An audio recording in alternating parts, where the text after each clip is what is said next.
All right, and we are live. Welcome to A Nice Place to Brew for January 21st, 2021. And today we're going to be talking about yeast. You know, where we've done at this point already water, malt, and hops. And so we're just going to continue on with that. And with us today, we have two people that are going to be very helpful in filling in a lot of the scientific gaps that Polly, Jason, and I have. Louise from the JBG, who has been here before and is a friend of the show, and Lance from Omega Yeast, that out of Chicago, which I believe is Chicago's only native yeast lab. And yeah, so welcome to the show, guys. Thank you. Glad to be here. Yeah. And as always, we have Polly sitting with the lovely backdrop of his fermenter there. So how's it going, Polly? Good. How you guys doing today? Excellent. Doing all right. Yeah. Just another lovely Thursday. Start off. It is. We usually start off our show by asking the question to everyone, you know, what are you drinking tonight? So let's see. Lance, looks like you got something there. What are you drinking? Fader from Half Acre. Fader nice. from Half Acre. Okay. Lager beer. Nice. Mm-hmm. Louise, what about you? I have a Tripel from Brewery Vivant in Grand Rapids. Okay. All right. Polly, I assume you have something Route 66 related? Yeah, I'm drinking my West Coast IPA. It's almost gone, so Okay. didn't have a release this week, so I got to go back to classic stuff. Oh darn! Oh darn! Yeah. Okay, I have two here because I was looking in my fridge and I wanted to drink a brown ale. I noticed I have two of them, and I thought, why not both? So the first one I have that I'm going to be having is from Flossmoor Station, the Pullman's Brown Ale. It has a little bit of molasses in it, give a little bit of sweetness. And the other one is Marlboro Brown Ale from Cigar City, which is one of my favorite brown ales that we've down there. So. Did you bring that back from Florida, George? No, they you can find it around here. Okay. So excuse me, yeah. So I picked it up around here. Yeah. Nice. Yeah. Nice. But yeah, so like I said, those of you guys who have been watching our live streams are familiar with Louise. She's a microbiologist and we know her through the great JBG. Lance, you want to kind of introduce yourself a little bit? Certainly. My name is Lance Shaner. I founded Omega Yeast 7 years ago now, 2013, 8 years ago. It's 2021, isn't it? Yes, it is. About 8 years ago now. And yeah, we're the only, certainly the only yeast producer in Illinois. Probably could qualify as the only one in the Midwest. And we provide homebrew pitches and pro pitches for breweries and homebrewers all over the U.S. and Fairmount International as well. We've been doing it for 8 years now, grown pretty steadily. I think we've probably sold to all 50 states at this point. Nice. And again, some, Canada, UK, Germany, some abroad too, Japan. So our stuff gets around. You just built a new facility, Nice. So Lance. Yeah. So we started out in a little costume shop, like a corner of a costume shop, very weird space, and then moved next door to a building that we bought moved there 2018, something like that.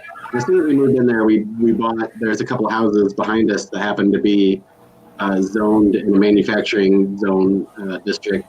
So we snatched those up because the pace of growth seemed like we were going to have to keep growing. So we bought those up and immediately started plans to build from the ground up, which has been really great. We moved in there in July of last year. And it's just a very efficient facility since we've had several years under our belt and we're able to, build it to suit exactly how we do things with the equipment we needed, where we needed it. It's all very, very efficient. And has a lot more R&D space because we're packing our R&D into packing our R&D into the production lab. But now we have our own dedicated space for that, where we can really expand our R&D. I would like to shout out to the R&D because it's really cool, some of the stuff that Omega is doing. I mean, finding strains that nobody else is working with and really bringing them to the world of brewers, and the new modifications of existing strains. I think from a microbiology standpoint, they told me you were going to be on here, and I'm like, I'm kind of intimidated and also fangirl because you're like, very cool. Well, no, thank you for that. And I think this year is going to be even better. I mean, there are some things I can talk about, and I will, but the even more exciting things that we're not quite at a point where we can talk about it. But I'm hopeful by early second quarter, maybe around April, the latest, we'll have really, really cool stuff. More really, really nice. Yes, exactly. So, when we're talking about homebrew pitches, we're talking. You guys do primarily wet yeast as opposed to dry yeast, and what I've noticed is there seems to be a couple schools of thought of how to package, store, and use those. The primary one being the primary one being like a smack pack or something like that, where you kind of regenerate some cells, when you get the package.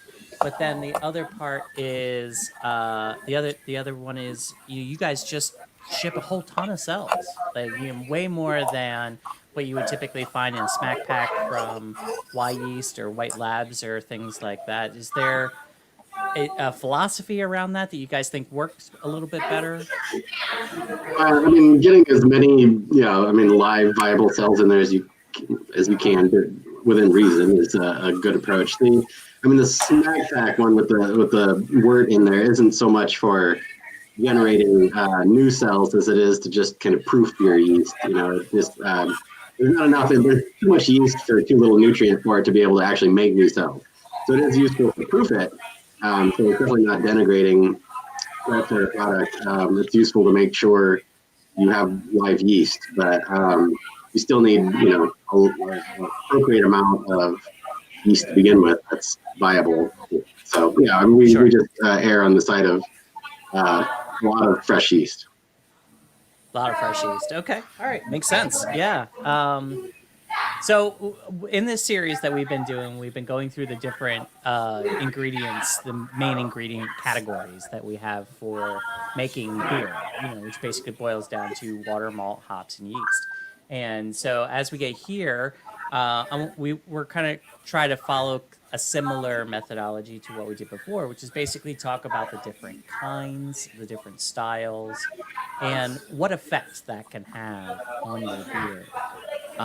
And when we're talking about yeast, to be honest, that is, when you're talking about what effect can it have on it, it can change the style of your beer entirely with the same ingredients for the rest of your beer. So I think it's gonna be a very interesting conversation.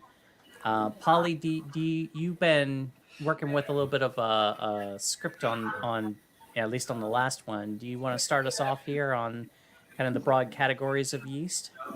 The very broad categories, you got ale and lager, and then you can break it down to whichever different styles. You got your Belgian styles. They have like spicy notes, fruity notes. Then you got whatever this contraption that Lance has put together. How do you pronounce this? Is it Kiviak? How do you Kiviak? Okay, because that's been the ongoing joke is how the hell do you pronounce this yeast? So, but now talk about a game changer. No, never in my life would I be pitching a beer, trying to pitch it at 90 degrees and not worrying about it being killed right away. So that was the one thing that I was always. It took me a long time to wrap my head around that. I remember one time when I finally made it the first time, we just used room temperature stuff, and it never fermented all the way, so I wasn't sure about that.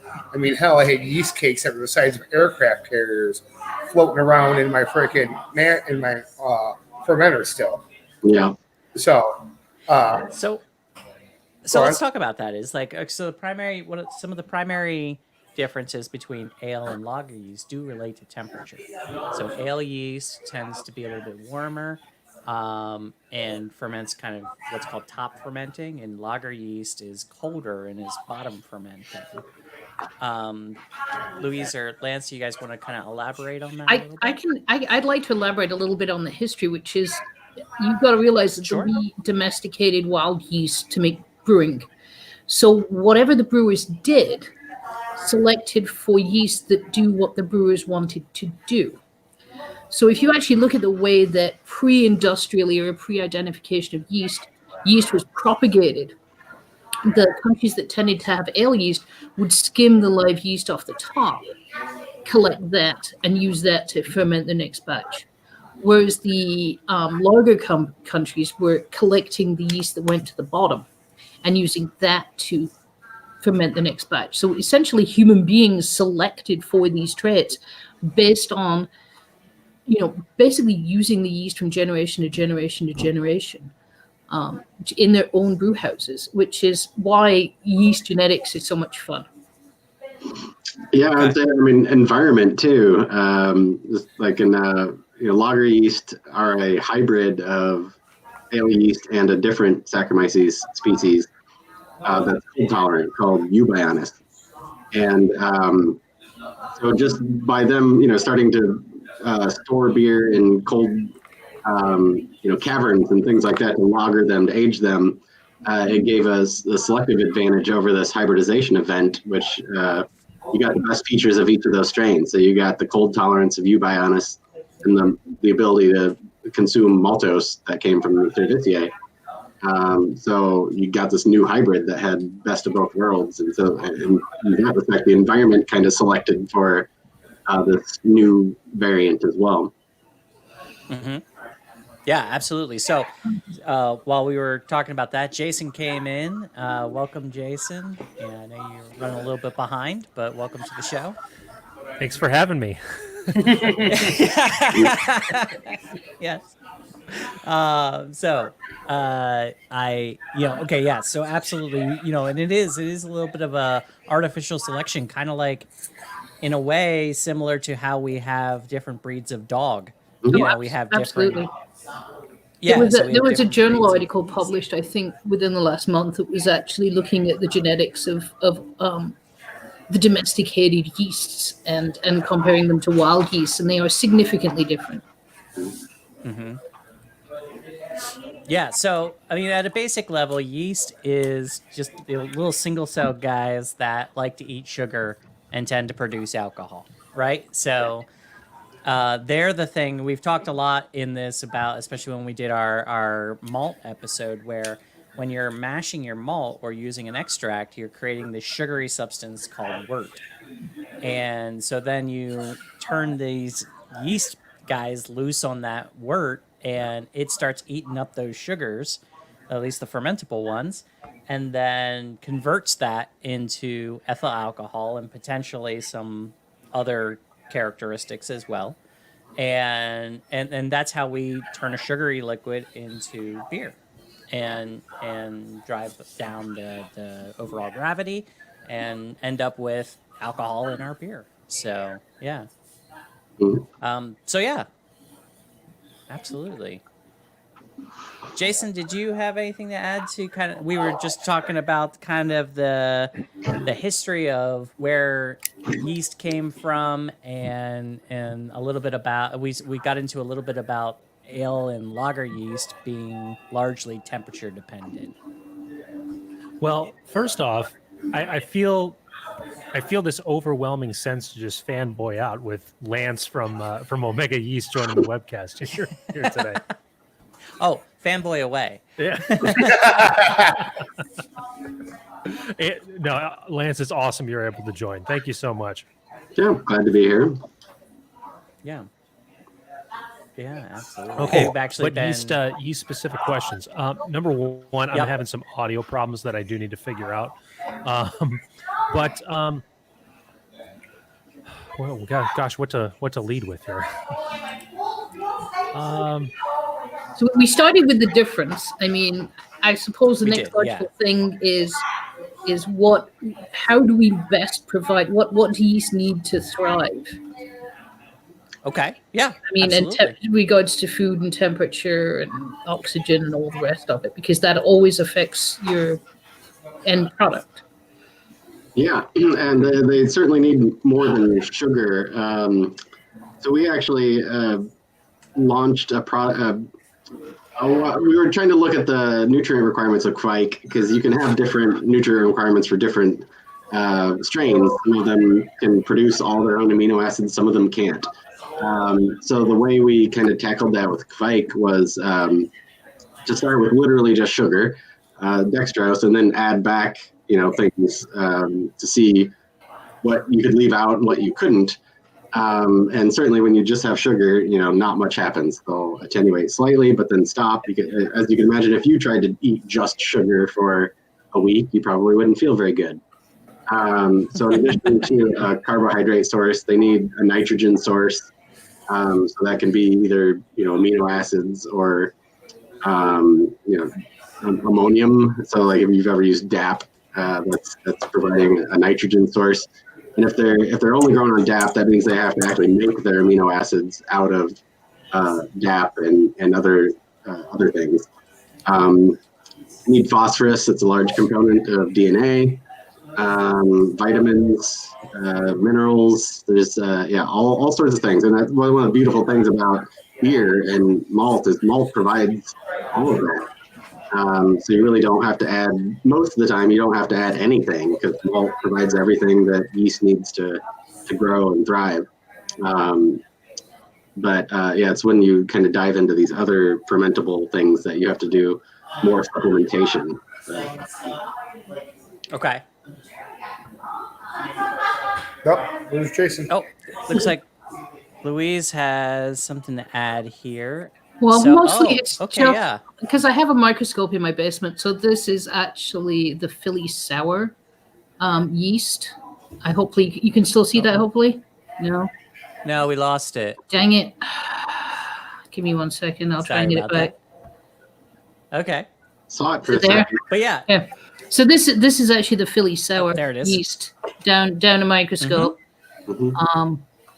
at 400 times magnification. But this is what yeast looks like, just like little blobs, kind of little oval blob looking things.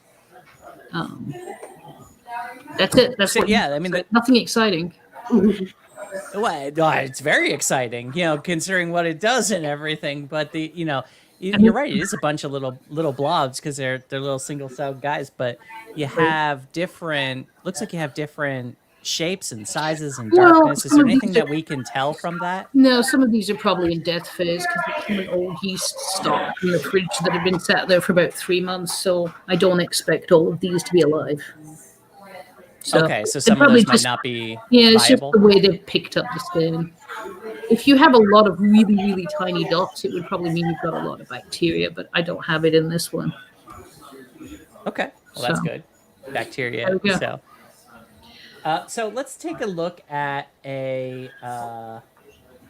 what the kind of the vital statistics of a yeast are that you would get from a yeast lab. Now, Lance, you may or may not recognize this this website. I don't know, but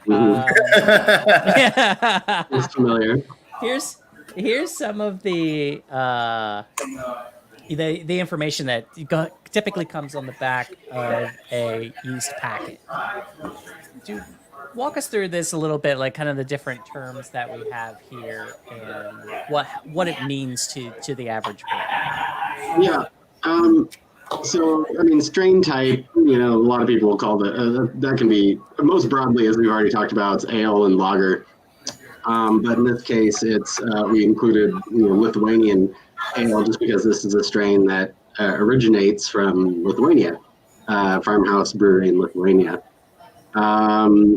Temperature range is, I mean, yeast will, that's the temperature range in which you'll make a good beer is generally what we would use for that range. That's not to say it's not going to grow outside of the range that we give as a temperature range. It just might not make good beer. For example, an English ale will thrive at 85 degrees as far as growth is concerned, but it's also going to start kicking off excessive amounts of esters and fusel alcohol, so you can get really kind of a hot flavor from the bigger alcohols. So when we show a temperature range, that's usually the range that we recommend that you make beer in. Again, not to say it's not going to grow outside that range. Flocculation is the behavior of yeast where they stick to each other. And this usually happens at the end of fermentation because part of the way it regulates that is by sugar binding. So if there's a lot of sugar in solution, that sugar will be bound to the cell and it will prevent that cell from interacting with another cell. But so once that sugar runs out and you don't have this kind of blocking effect from the sugar in solution, the yeast can start to stick together. And when they do that, they'll basically make these bigger flocks and they'll fall out of solution. It's not entirely clear why that's why they have that ability, because it's something that's very useful to humans, to brewers that want to be able to collect their yeast. But as far as like why they do that in nature is hard to determine, because like I said, there's not much. It's hard to say what happens in nature where that sticking together and clumping and falling would be useful, but it could be biofilm related. Yeah, maybe a protective thing that they do. But there is so taking it out of the realm of the super scientific. A lot of times when we're doing the fermentation stage, especially if you have it in like a glass carboy or a clear container, you can see things kind of swirling around inside of the beer. That's it kind of flocculating, clumping together, and what you that motion that you see in there, right? Is that? I mean, that's so a lot of times when you see the chunks that are floating around, a lot of times are trube. So before that, but if you've ever done, one of the easiest ways to view it is, say if you ever make a starter at home on a flask and a stir plate. If you have, there are some English ale strains that are so ridiculously flocculent that when they reach the end of that propagation phase, they clump together so much that it looks, to me, I've always likened it to egg drop soup. I mean, you get big chunks of yeast that are flying around there compared to a strain that's non-flocculent that it just looks creamy and kind of confluent throughout the whole flask. So that's where you can really tell the difference between strains is in a stir plate type situation. Sure. Yeah, but most of the time in your carboys, you're mostly seeing trube floating around. It's not until the end when there's no sugar there that they really start that flocculation behavior. Okay. Yeah, it is amazing how much just the act of fermentation can create that motion, though. That's always been something that's kind of been amazing to me. It's mesmerizing. So, Can I tell a little story about that? It really is. Sorry, Jason? Can I tell a little story about that? Of course. So I remember using a London ESB yeast, and I bought it by accident. Yeah. Oh, okay. You know exactly where I'm going then. I remember taking that home, putting it on a stir plate in an Erlenmeyer flask, and a day later, just seeing the activity, I honestly thought something was horribly wrong, to the point that I took a video of it. I posted it on social media to one of the private homebrewers groups that I'm a part of, and I said, guys, what's going on here? And I think afterwards, I went to the world famous Brew and Grow in Bolingbrook, Illinois, and I asked them about it, and they said, this is a classic, very, very flocculent yeast. There's nothing wrong here. Just let it go, and when you pitch it, as long as you give it enough time, you're going to have a really healthy and very aggressive fermentation. And sure enough, that's what it turned out to be.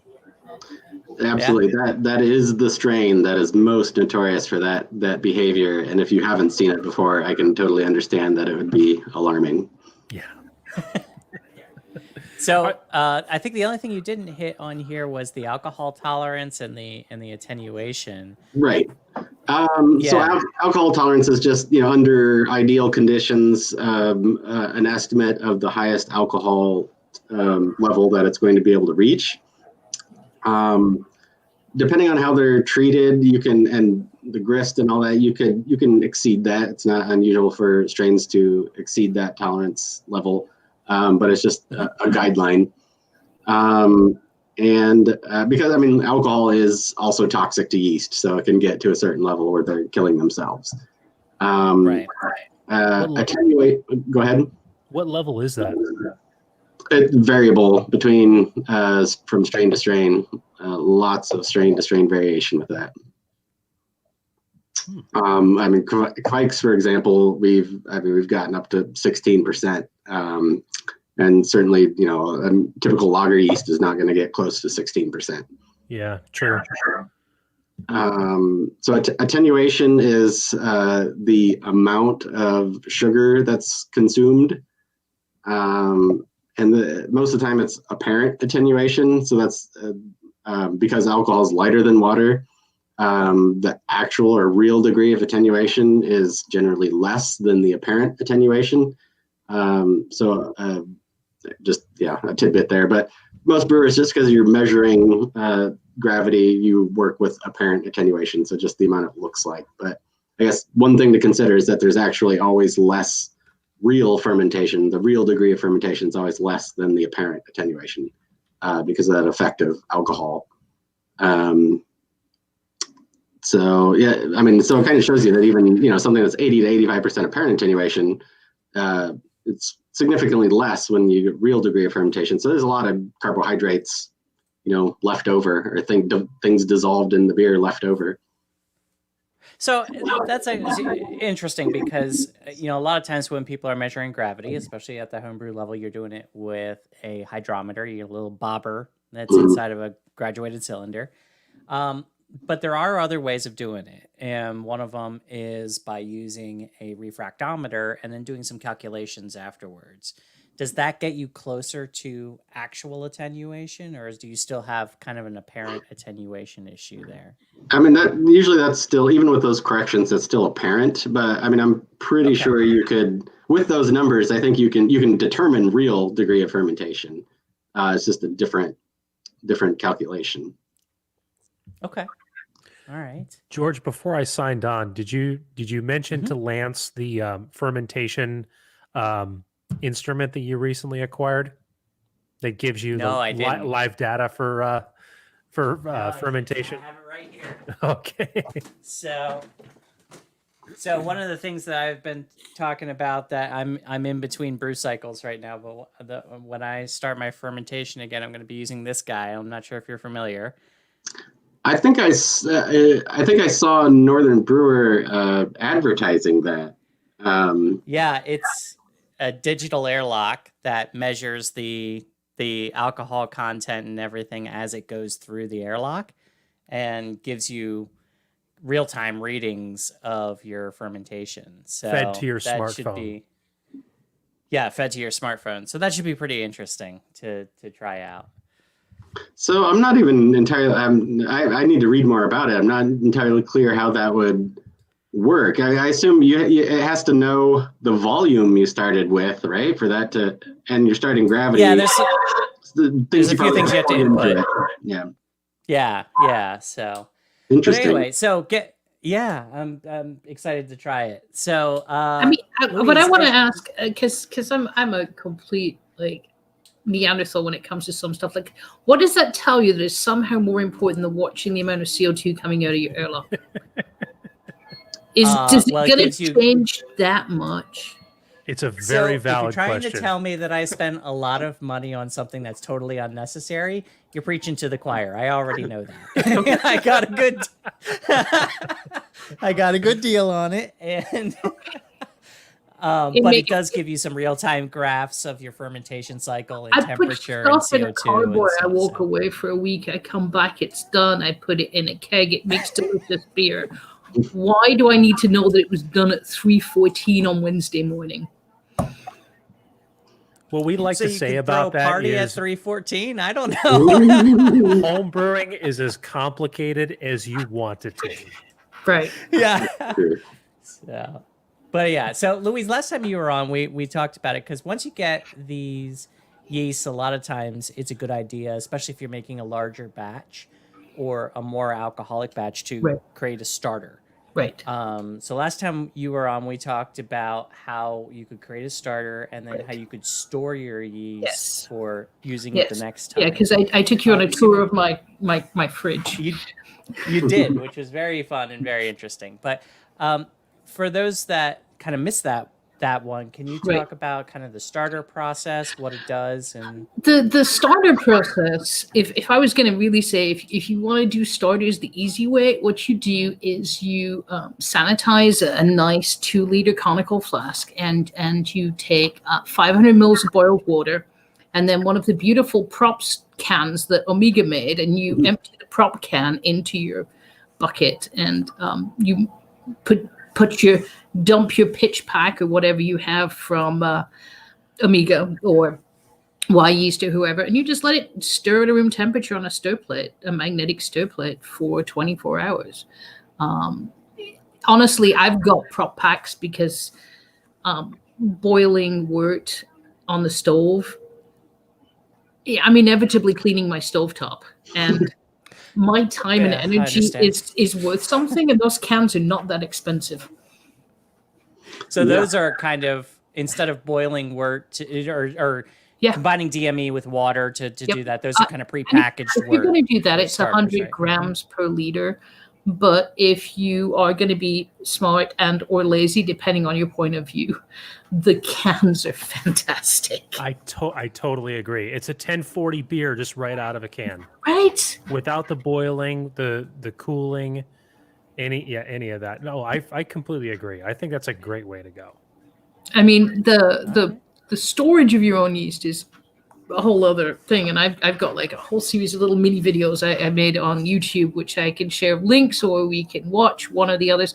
It might be easier or more fun just I'll share the links with you, and you can push it out to your people, either or. But it's literally home microbiology using electric pressure cooker. We won't use the official name, but they're a little lower pressure than you'd ideally want, but you can use them. 30 minutes is going to produce sterile media. And if you're going to store your own yeast and propagate your own yeast at home, you have to make sure everything's sterile. Sanitized is not going to be enough, because sanitized kills live bacteria. It kills living fungi, but it doesn't do anything for fungal spores. It doesn't do anything for bacterial spores. So there's things that can still be alive, and you don't necessarily want to propagate those into your beer. And yeast are terribly good at avoiding that. So sterilizing is better. And being able to produce a single colony,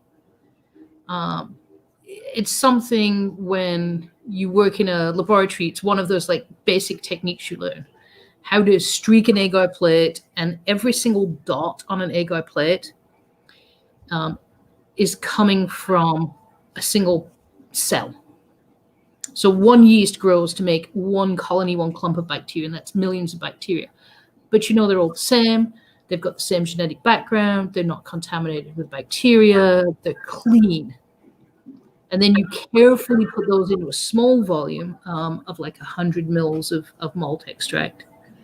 And you let those go for a couple of days until they become cloudy. And then you put it in your big 1 liter starter. If you're not careful and if you're not clean, though, you are going to have contamination. Guarantee you. Right.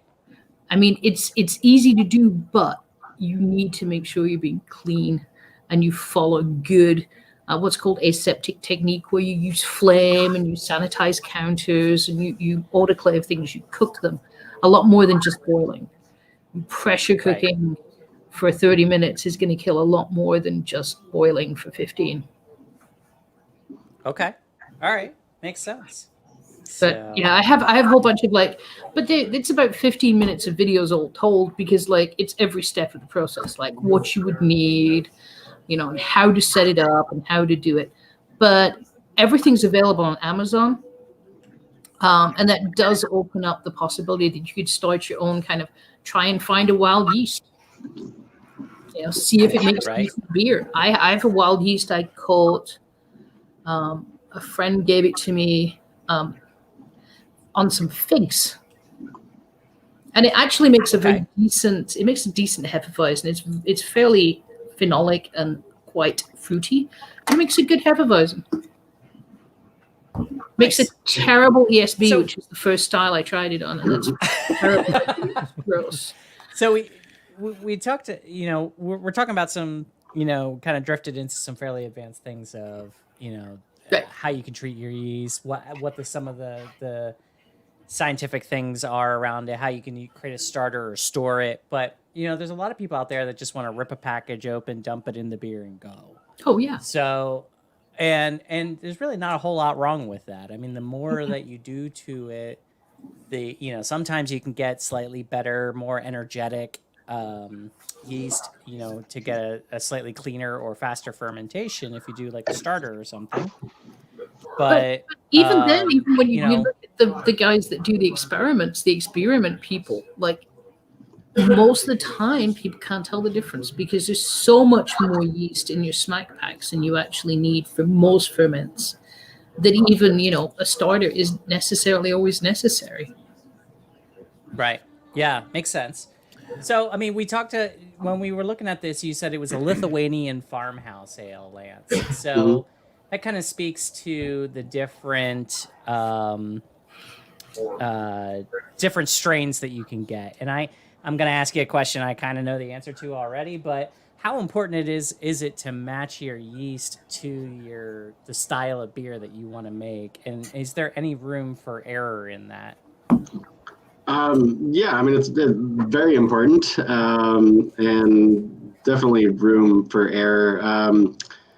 I mean, just within the ale sphere, the biggest delineation between different types of ales are whether they're phenolic or non-phenolic.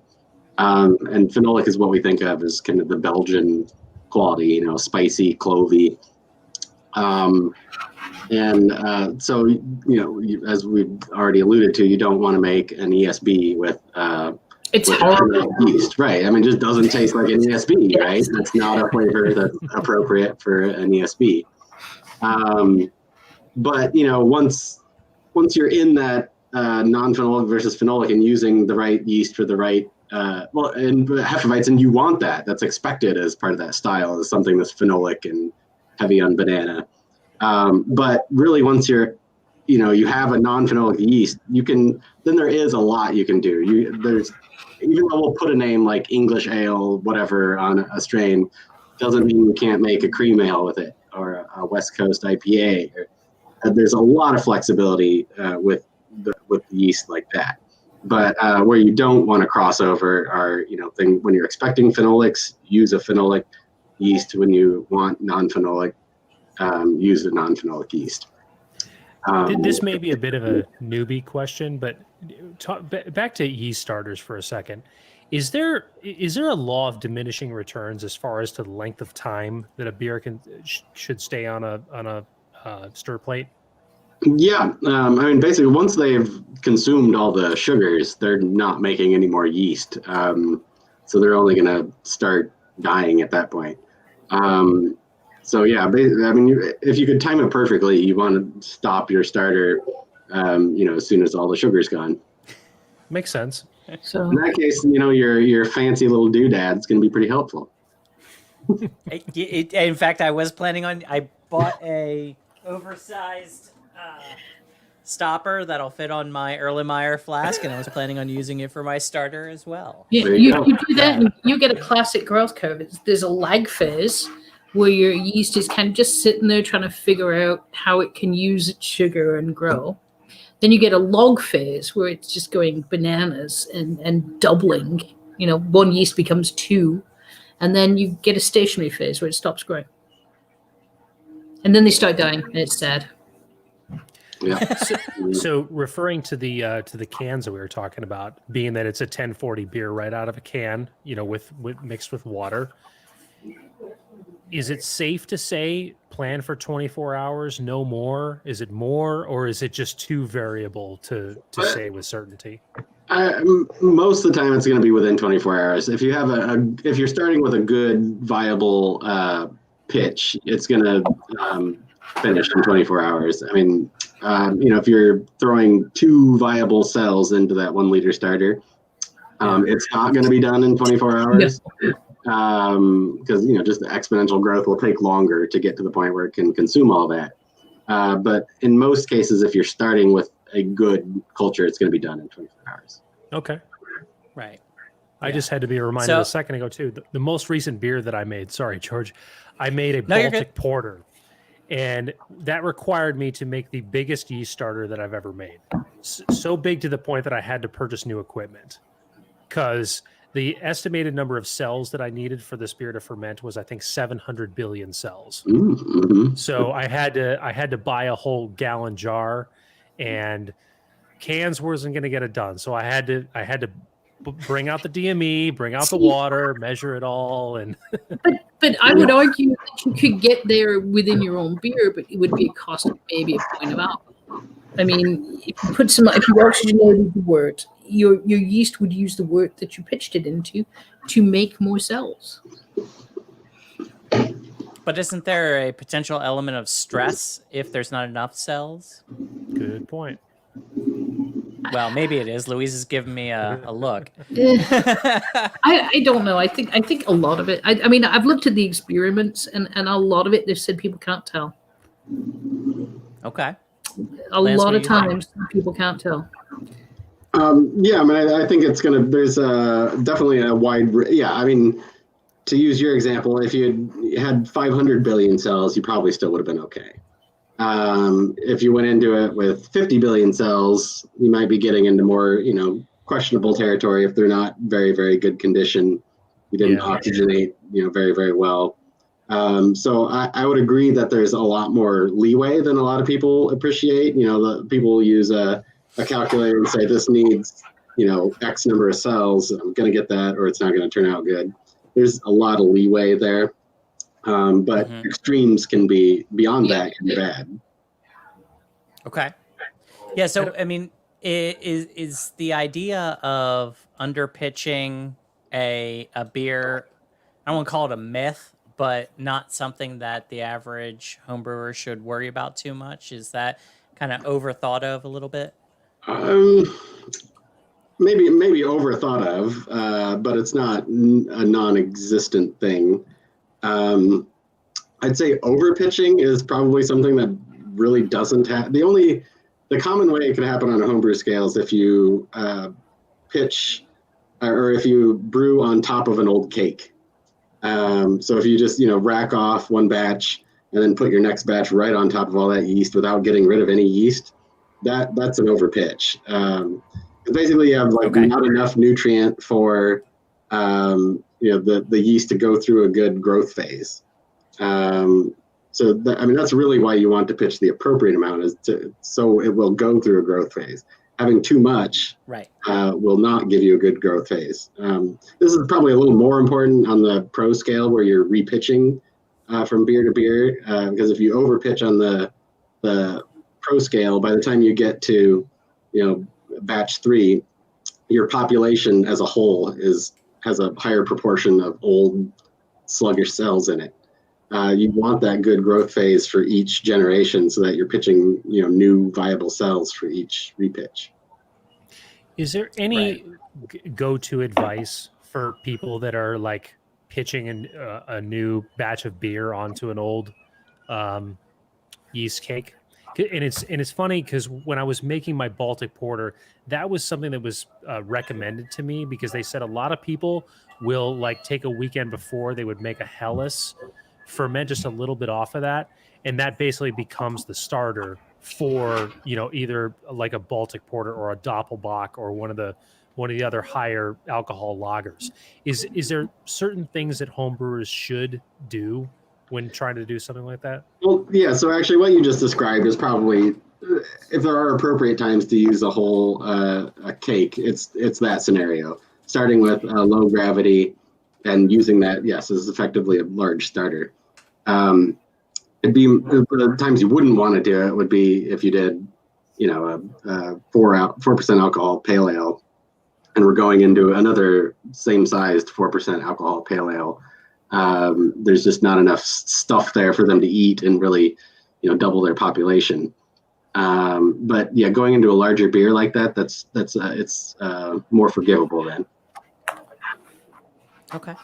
All right. So ales, ale yeast and ales are fairly straightforward as far as you pitch, you let them do their thing, they're done. You cold crash it and put it in a keg or bottles or whatever you're going to do, typically. It gets a little bit more complicated on the lager side. Louise, you want to kind of walk us through the typical lager cycle for Usually those it's kinds of yeasts? ferment cold. You're fermenting at cooler temperatures than normal. You can start at 65. I've seen fermentation start at 65, but then you essentially end up in the 50s. Sorry, and then drop them further. And then once it's finished fermenting, you have to drop it almost to freezing. I mean, I've made lagers. I made lagers a couple of times before I had a keezer, which is always fun because you have to time them just right for that January freeze and hope it doesn't get warm too quickly. Because I would I would start it in the heated side of my basement, which was at about 65. Then move it to the unheated side of my basement, which was sitting around 55. And then once it had finished fermenting, put it in a keg and move it to the garage, which was sitting just around about freezing. And it worked just fine. I mean, these people were making beer in caves. They did not have absolute exact temperature control. And, if you can keep it cool, then you're still going to end up with a beer. The beer was fine. It was crisp. It had lager character. But I think I've made two lagers. They're not my favorite style. I'm a Northern European girl by descent and inclination. So there's not a whole lot of lagers in my general brewing cycle. So I'll say that much. That's what I know about lagers. You can get away with not doing it in a keezer. Okay.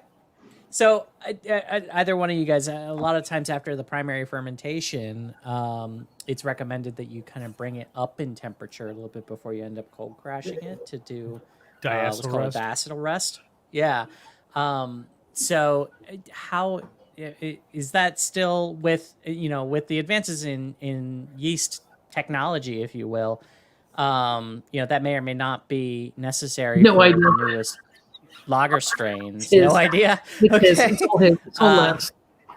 So Lance, is that still something that is recommended when you're handling lager yeasts? Yeah, and like a lot of things, different strains are, it's more important for different strains than it is for others. Some are very known for making large amounts of diacetyl that you want to make sure you give a sufficient time for a diacetyl rest. Others are very forgiving, either don't need to do it or don't need as much time. These things have been evolving over hundreds of years and were handled differently and have, different genetic backgrounds. So it varies from strain to strain. It's never a bad idea to do a diacetyl rest. Just let it kind of creep up to, the low 60s towards the end of fermentation and give it a day or two there before you start walking it back down. Okay. So move it from the back of the basement to the front of the basement for right. Move it back and forth in the basement. I hope you have some kind of like truck on wheels, because I just picture you picking it up a carboy and moving it a couple feet each day. Now I can move a carboy. I brew. I can move a carboy. It's just not. No, I wasn't suggesting that. I was just like, I'd put it on wheels if it were me. You talking about to get like the incremental temperature lowering? Yeah. Like move it a couple feet each day. Haven't people used Kiviak for lager styles successfully? One of the Kiviak strains. Oh well, yeah. So one of the other interesting things about Kiviak is they're, in addition to being very heat tolerant, they're also very cold tolerant. So when we've plated them next to on auger next to lager yeast, they'll grow essentially as well as lager yeast at 55 Fahrenheit. So they're just generally stress tolerant, whether that's cold or hot. So you can. They don't. We actually haven't. I haven't tasted it yet, but we did a brew recently at work where we did essentially a lager fermentation regime with Kiviak, but we're doing a Vienna lager, and I haven't had it yet, but it finished. It attenuated completely. So it raises a quick question. So I'm picturing your QA being, you have a bunch of home brewers on staff and they use the yeast and they see what happens. How far off am I? I mean, we do. I mean, we have somebody whose job is he gets to brew a lot. And we have a 1-barrel pilot system, electric pilot system from Blakeman. And so our general MO is to make a barrel's worth of wort, split that out into 6 5-gallon containers, and pitch different yeast or same yeast, different conditions. There's always some sort of experiment, and then we'll do blind tastings. We use Draft Lab to evaluate beers, do triangle tests to test for statistical significance, and do all sorts of stuff like that. So we have somebody who does most of the brewing, and then bring in all staff to do tastings for statistics. Well, that's a shame having to do that, right? Yeah, it's rough. So that's right. So the leftovers, I'm hoping they don't go down the drain. That you have like a bunch of taps somewhere, There don't seem to be many leftovers. Okay, good. Yeah, that would have hurt me. I got a question. Hey, Lance, I heard a rumor that you guys got a storefront. Is that true?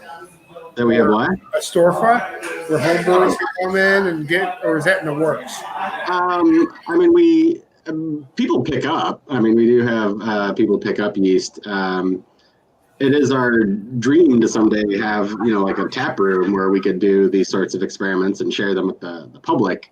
But that's not, a wise thing to do in the current climate. So that's kind of on hold for the time being. But we do definitely have pickups. I would so be there for a brewery that's like, here's this one beer, but here's 4 different yeasts with the one beer. Like, that's the only difference. I'd be down for that. Yeah. Because, I mean, I do it sequentially, but they're never side by side. Right. Yeah, no, it's incredibly informative. I mean, I even thought about the one, we were kind of talking about this before, as far as how much difference the yeast makes. The beer I would brew to really kind of show people that difference would be like an adjunct lager type recipe. So, base malt with some corn. And if you do an ale yeast, you've got a cream ale. If you do a Saison yeast, you've got a Saison. If you do a lager yeast, you've got an American adjunct lager. And that's all the same wort, and they're going to be wildly different beers. So that's where one that I think really would show you what yeast brings to the table. Using the same wort to generate 3 very different beers. Wow, that'd be great. Yeah.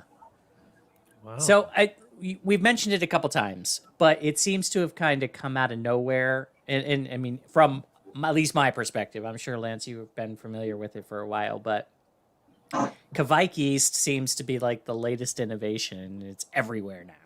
Like, where did this come from, and what sets this apart? Why is it so temperature tolerant? Like, what's the special sauce here?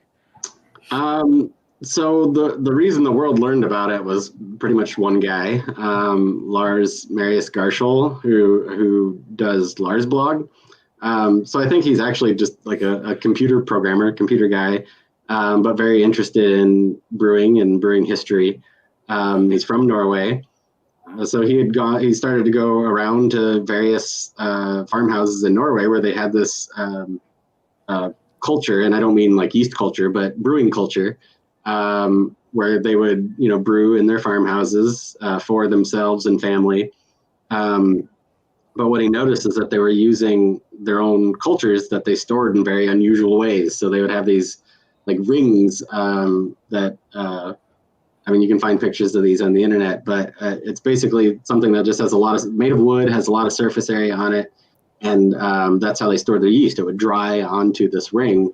And then when they brewed again, they would inoculate their wort with that ring. So the dry yeast would kind of, dissolve into the wort and inoculate it. And then they'd, use that to scoop up some more yeast to let it dry. And then they'd brew with it again a year later.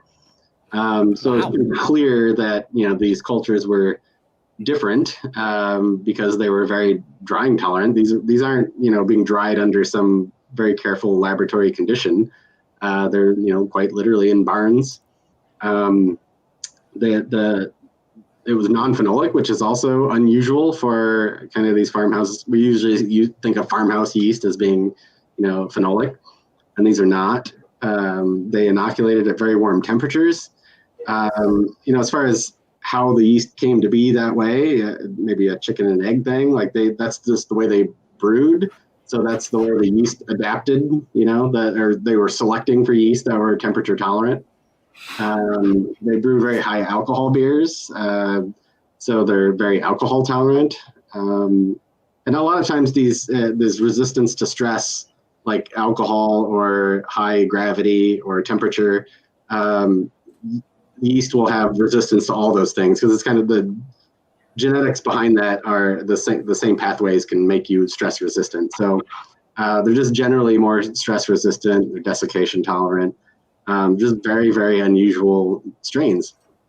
So there's been a lot of genetics done on them since then to see what they're related to, and they're kind of partly related to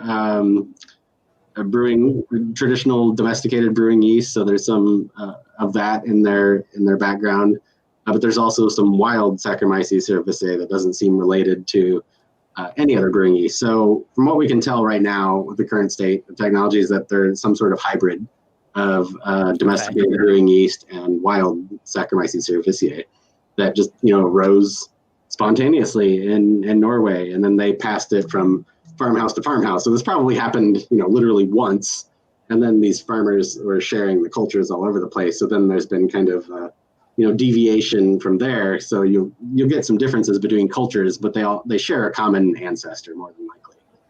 Okay. Yeah, and I pulled up this. This is the same kind of thing that we saw before. So comparing it to that farmhouse yeast, you're right. I mean, the temperature tolerance here is the biggest thing that stands out for Kiviak, being able to and really doing well at very high temperatures, as well as this is a full 2 points higher in alcohol tolerance than the farmhouse was. It's a very hardy yeast and one that has really shaped a lot of professional brewers, in how they do things, lately. So, and like you said, it's not very phenolic, so it doesn't leave a fingerprint as much as some of the other ones. Holly, you had something? I was going to say, I actually have 2 tanks right now in my brew house. I have 2 Kiviak yeast in it right now. So I'm having fun learning this one. This is probably my biggest learning curve right now. And my whole journey into pro brewing is now I got the capability of fermenting at high temperatures like this. So I'm having a lot of fun with it. I look forward to everything else coming out. All right, I got a question for you, Lance. Sure. And, I keep hearing all these stories since we're on the Kiviak part of like people underpitching. Like I know what I'm using with my little brew house here. Can you explain how the drastically underpitching these Kiviaks is making everybody being very successful with people? Yeah. I have a 2.5 barrel system.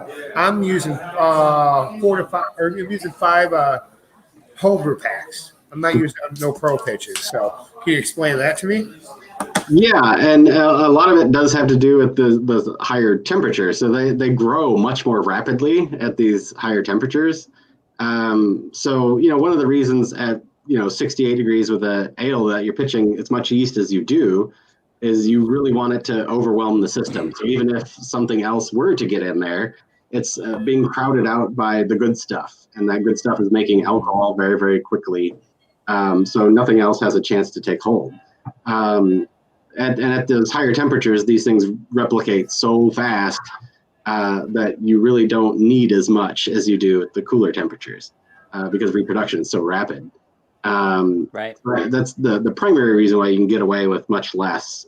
There's a little more. Some people will claim that underpitching is the key to getting the Kiviak character.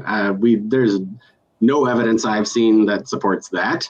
Even the experiments didn't find a significant difference. Right, and Escarpment Labs has done a lot on this too, and using gas chromatograph to actually read the output of esters and things like that. And there's minor differences, but they're probably not within the range of perceptibility. So there's I would say the jury is out at best on whether you need to underpitch to get some special character out of them. But are they tolerant of underpitching? Absolutely. Yeah. Okay. So I did get a question in from AJ.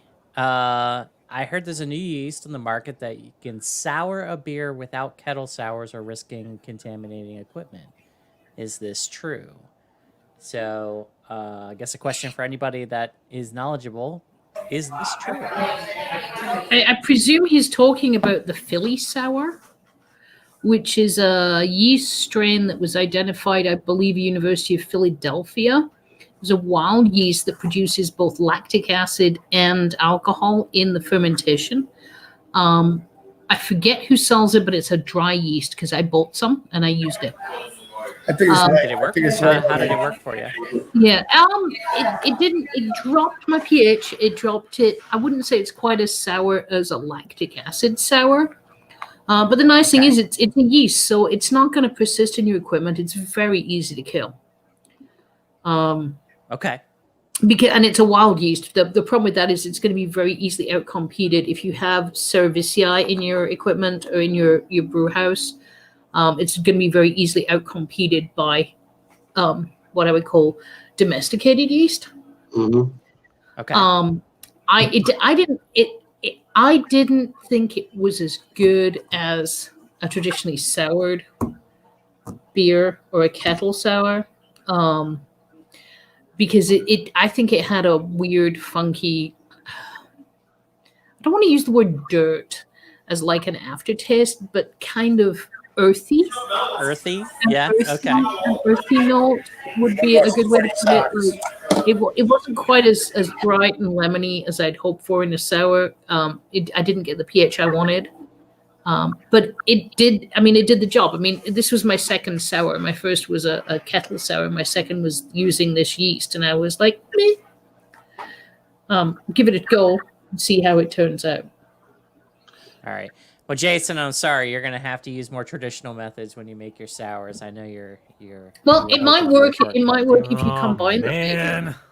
Well, so Lalaman sells that, and they actually have another one that's not, as far as I know, not available for homebrewers, but it's called Sourvisiae, and it's an engineered yeast. So it is a brewing yeast that has just a single gene in it called lactate dehydrogenase that can convert pyruvate to lactic acid, whereas yeast normally just takes pyruvate to ethanol. So that's another way to do it. We're actually working on a version, a similar thing. So just a brewing yeast that can make lactic acid. So the first attempt we made at that, it worked too well.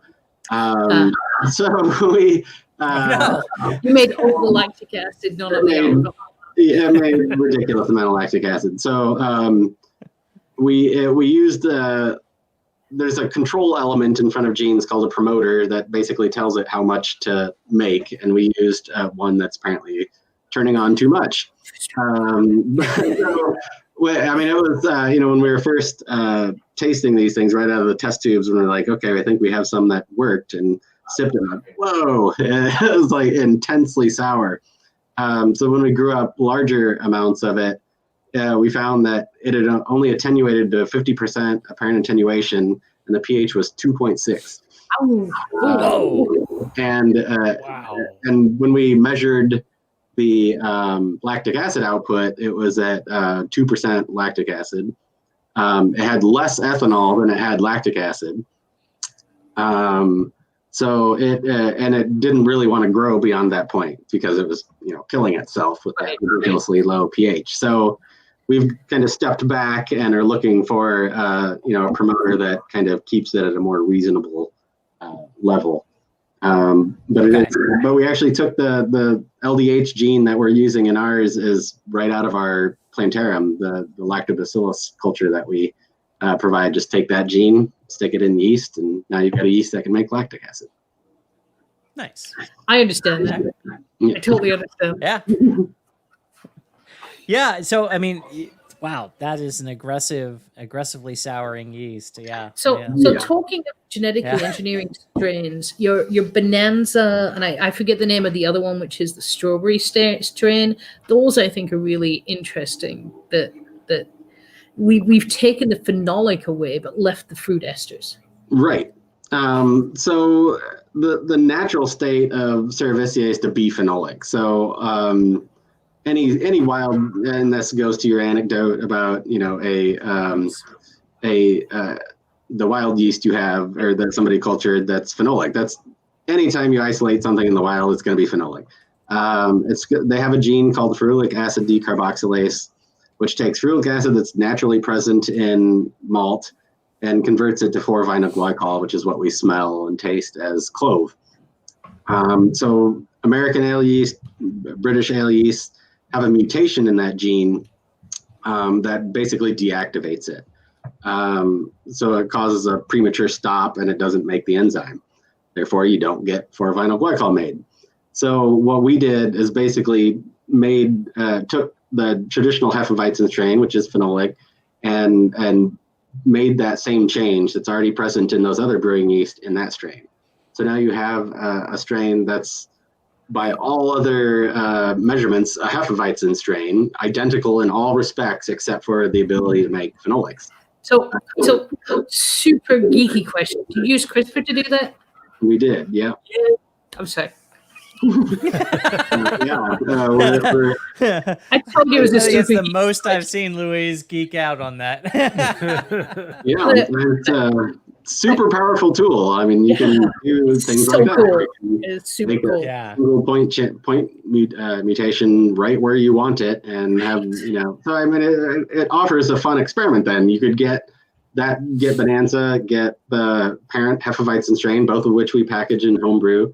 Do a split batch, and you'll yield wildly different beers. Right. And it all comes down to that single point mutation that we induced. That's again already present in Chico and all the other British strains you would have used. And my students say that microbiology has no application to their lives. I mean, they are just so wrong. Yeah, They're so wrong. But I will say I did see that movie and it did not work out for The Rock. It was Movie science is just so bad. yeah. Yeah, no, I know. Believe me. Like they've got try being a programmer and watching anybody hack into something. It's not fun. So, but yeah, no, great, absolutely. Thank you guys for this conversation. I think it's been great. To recap things real quick, there's two major styles of yeast, either ales or lagers, and it has to do with what kind of what the kind of temperature tolerance and fermentation that happens. And largely, ale yeast tends to be a little bit more expressive, a little bit more phenolic, and lager yeast tend to be less so and a little bit more clean. So some of those other elements like malt and hops kind of take front stage in that. Is that a fair statement? It's all accurate. Okay, great. I was a little worried when I asked that question. Yeah. So, but yeah. So, and then it's just a matter of figuring out, okay, I want to make, say, an amber ale, and figuring out what is the best strain to use to do that. And the absolute good news for you, if you're the one saying that, is whether you're working with Omega or one of the other inferior yeast labs, you have a ton to work with, to choose from, to figure out what is the best thing to do. And if you drop by a homebrew shop like the world famous Brew and Grow in Bolingbrook, Illinois, they'll be more than happy to help you out with figuring that out and helping you pick the right strain that will work best for your beer. Mhm. So, absolutely. So I want to thank you guys for being here. Lance, little bit of a trivia for you. Jason and I started off doing extract beers. When we went to do our very first all grain beer, we decided to do a Belgian triple because we enjoy being difficult. And our very first yeast that we used was the Omega Yeast Labs Belgian Ale A 024. So it was our very first yeast that we use. So Very cool, and that's the one that we have the engineered version that's also non-phenolic. So that was the other strain. That's one we call Sundew. So that's another one you can do a neat experiment with. If you split a batch and do one with Belgian A and the other with Sundew, same strain, 1 point mutation in Sundew to make it non-phenolic. So apparently I know what I'm brewing next. Yep. There you go. Yeah, and if anybody out there has a 10-gallon system or is looking to do some experimentation, if you can split into different carboys, experimenting with these kinds of things, trying Belgian Ale and Sundew in another, you can figure out what do you like best, and it's kind of a good way to figure that out and adjust your recipes moving forward. So. Absolutely. Yeah. So thank you guys. Louise is going to be sending us a whole slew of videos that she has put together that if it's anything like what I've seen it come out of her in the past, Those were the same phenomenal. ones I sent you already. They're private YouTube links, so unless you have the link, you can't find them. So get the link. They're just simple videos like how to streak a plate, how to prepare a frozen stock, how to transfer bacteria, how to use your electric pressure cooker for sterilizing. Just simple stuff like that. Okay. And Louise doesn't know this yet, but I'm going to trick her into becoming a contributing author on aniceplacetobrew.com. And hopefully we'll get some posts out of her to that's fine. The school looks at it as community things. involvement. It works fine. Okay. All right. So, Jason, Polly, anything to add? Questions or sign-off points? Well, all I'm going to say is thank you both very much. I learned a hell of a lot today. Wow. Yeah. I mean, yeast is probably my favorite of the 4 basic elements of brewing. And I've always loved how you could what I always said was, here we go. You take a 10-gallon batch on a homebrew side. Okay, I'm going to throw the Belgian yeast at 5 gallons, and I'm going to throw USO 5 example at the second one. And we'll do some side-by-sides. Same exact beer, just different yeast, different characteristics. So that's what intrigued me the most about it. And all I'm going to say is thank you both. And, Lance, thank you for coming on short notice. I think you made at least two of our nights tonight for coming on with us. So I'd like to thank you very much.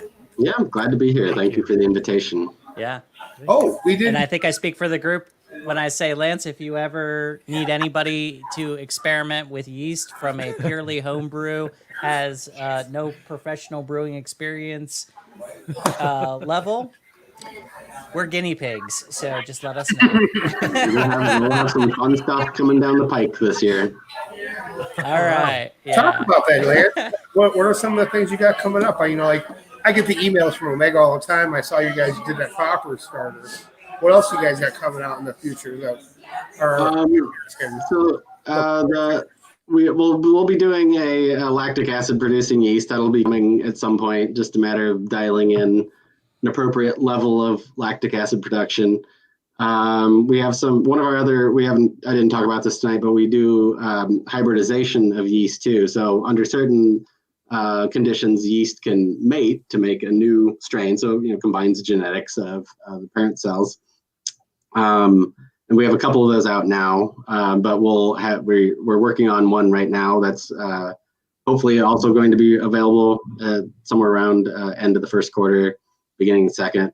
And then a third project that I wish I could talk about, but not quite in the point to where we can, but it's, I think, going to be the most exciting. It's going to offer kind of some, in addition to a strain, some techniques that brewers can use to kind of coax more out of hops is the teaser, I guess. Wow. That's quite the teaser. Okay, yeah. All right. One thing we didn't do, because we've been working on this past couple weeks, or past 4 weeks now.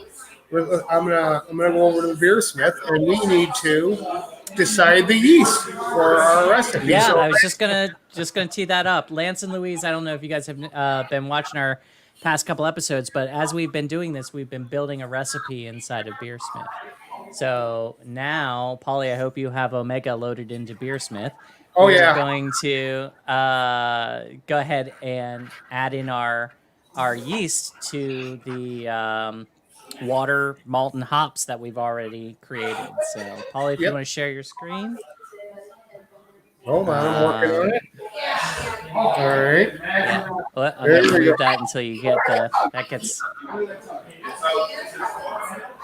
There you go. You got it. Okay.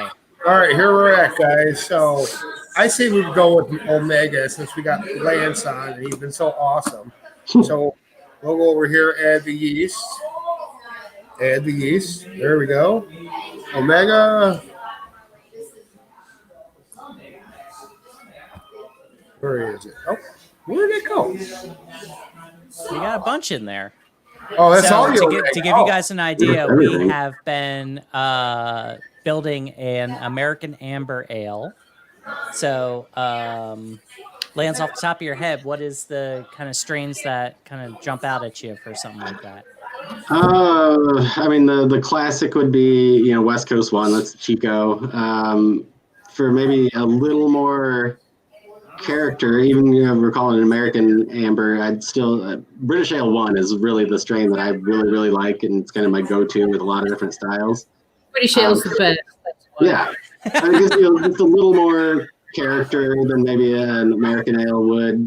Just a little more of an ester quality to it. It's a really brewery-friendly yeast to use. Flocks nicely, so you get a nice, clear product at the end. Just an all-around good workhorse strain. All right. So, considering the audience tonight, I don't think we could choose anything else. But British Yeah. Ale 1. Yeah, it sounds like that is. British Ale Yeah. 1. That is. British That's Ale it. 1. Well, I like I also like that the description says in there that it allows the character of the hops and the malt to really come through still, while still adding its own character, which is great. Yes. Yeah. So at this point, unless we want to add any adjuncts to it, I think. Oh, we'll do that next week. I think we have have the makings of a recipe here. So. All right. So let's look at it. I mean, we got all our calculations. The three Polly, of us. sort it All right, by go ahead. hitting the number sign numbers. again. Where is that? Damn it. You see the number sign column? There you There go. you That's the one. You got it. I was trying to figure that out with the recipe I was building today for Pink Boots. So, all right. So we're all in agreement to this. We agree that we're all in the green. Oh no, our ABV is a little bit high. Oh damn. Nuts. But the bitterness and color were spot on. So, all right. Yeah. Well, I'll save this again, and then when we have Brando on next week, and we talk about adjuncts, we'll go from there. Okay. So, all right, that's it. This was probably the easiest one so far, to be honest with you. So far. Yeah. So, Lance, Louise, it's been a treat. You guys are welcome on here anytime you're bored and want to jump on. Just let us know. It's been great and learning, and hopefully communicating out to the world a little bit about what they can expect from different yeast cultures and what the best way is to select yeast for their beers. So, any last things you guys want to add? Nope. No, right. Thanks for having me on there. It's fun. Lance, Yeah, do you have some absolutely. social media links that you want to throw out? And the website is omegayeast.com. We are on Facebook and Instagram. As far as I know, we're on Instagram. I don't have it, but that's what the kids tell me. You are, by the way. Yes, I can confirm that. I'm not in charge of our social media. Okay. But we are on there. And definitely, you can get on mailing lists from the website, and that'll be a good way to keep track of when we do come out with these new things. All right. Okay. Right on. All right. Well, before we sign off, this is going to be a two-sided sign-off tonight because this is going to conclude our water, malt, hops, and yeast webcast series. And as part of our brew club that the four of us are in, the Joliet Brewers Guild, we have a little tradition, and I think it's high time, being that we've kind of reached the completion of this, that it find its way to the show here tonight. So, in preparation for that, if you have a can or glass nearby, go ahead and throw it in the air. And Paulie, if you'll lead us here. Water, malt, hops, and yeast. Hops and yeast. You need these for beer at least. Water, knowledge, care, and sanitation. all our May beer all our beers find approbation. Cheers, Cheers. guys. Cheers. I didn't want to add another voice to that. Thank you so much for joining us. One way or another. That's all right. We do the webcast every Thursday here on the Facebook and YouTube at 6 p.m. Central Time, 7 p.m. Eastern Time. If you can't wait until next Thursday to hear more from us, go to our YouTube page under the same name, A Nice Place to Brew. It has all of our back episodes dating back to the beginning of the quarantine when the webcast first started. If that's not enough too, we have an audio podcast under the same name, A Nice Place to Brew, that's available on iTunes, Stitcher, Spotify, and all the places you get your podcast from. Our website is www.aniceplacetobrew.com, and our social media links are under A Nice Place to Brew and Nice Place to Brew. Thank you so much, everybody, for joining us. Thank you, Lance. Thank you, Louise. Thank you, everybody out there. I hope you have a great weekend. Before we sign off, we raise a glass one more time, and we say, it takes a lot of good beer to make great beer. Cheers.